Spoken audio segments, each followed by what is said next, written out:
1968. We'd been riding west in the green-paneled station wagon for the better part of 3 days when our cargo trailer came unhinged. We saw it overtaking us in the right-hand lane. "Look, that car's passing on the wrong side of the road," announced my big sister, Allison, who at 8 was old enough to know. "And look, no one's driving, and it's going all wild." We gawked, open-mouthed, at the trailer shimmying beside us, swaying like a drunk. Fiery sparks kicked up where the metal hinge scraped hard over asphalt. "Holy cow, our things!" my mother gasped. "Our whole life, Dawn! It's getting away!" Her hands fluttered to the half-open window as if she might be able to reach out and stop the runaway trailer with her bare fingers. We were driving on Interstate 80, well into Nebraska. A few miles back, my father had swerved left to avoid 3 enormous hay bales bouncing off a truck. Apparently, our trailer had come loose from the jolt, past us on a decline. Now it was a good bit ahead of us, threatening to rear-end a blue VW bus. My father veered into the right-hand lane behind the trailer and blared his horn until the bus jerked out of the way, just in time, before the trailer would have smashed into it. After that, there was nothing to do but tail it and wait for the worst.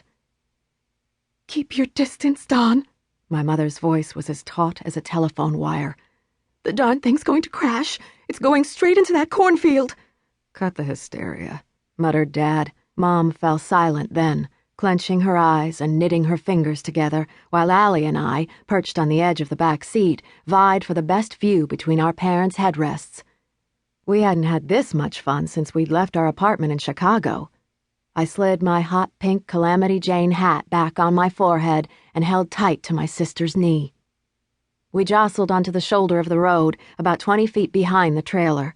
Dust swirled around us, obscuring our view, and our father suddenly threw back his head and let out a high-pitched cowboy whoop, so unlike him that Allie and I burst into giggles. As we watched the highway bend ever so slightly to the left, the trailer broke free from the asphalt and bounded over the shoulder of the road. It smashed clean through the corner of an old wooden shed before careening into a cornfield, disappearing from sight.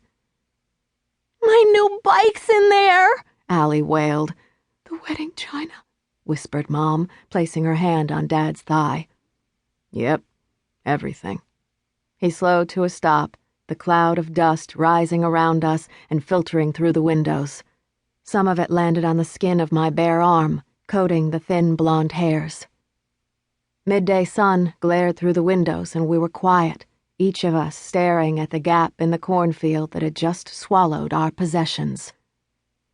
There wasn't much. My wagon with the peeling red paint, our bulky winter clothes and photo albums, some treasures from Mom's wealthy parents, Dad's fishing gear and medical books. We'd left all the ratty second-hand furniture behind since it had come with the apartment. The idea was we'd buy all new stuff when we got west. We were starting over with a better house, better furniture, better climate, better schools. We were going back to California, where we came from, like the song said, in search of the good life, just as the pioneers and our grandparents before us had done. At least that's what Dad kept saying. But this didn't seem to comfort Allison any. She burst into tears at the thought of losing her new bike. "It's all right." Dad draped his arms over the steering wheel, the wild cowboy spooked out of him.